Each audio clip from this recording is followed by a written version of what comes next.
Bună și bine ai venit pe canalul meu! Facem fundație cu piciorul scurt.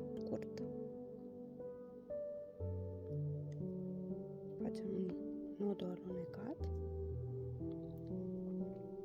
Facem 2 ochiuri de lanț. Introducem în primul. Luăm buclă și avem 2 bucle pe croșetă. Luăm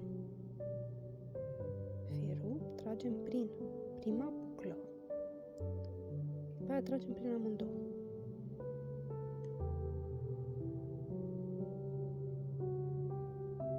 Acum,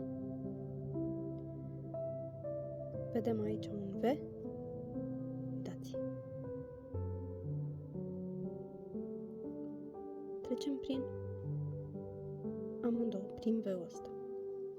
Tragem prin amândouă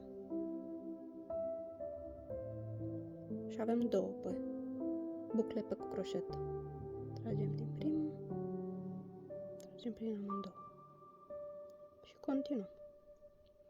Luăm tot așa un V, tragem prin primul, tragem prin amândouă, prin V,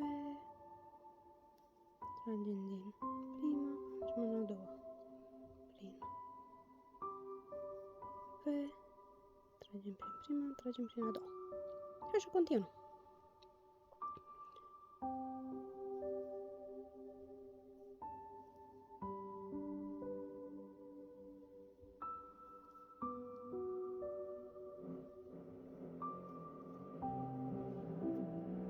Uitați.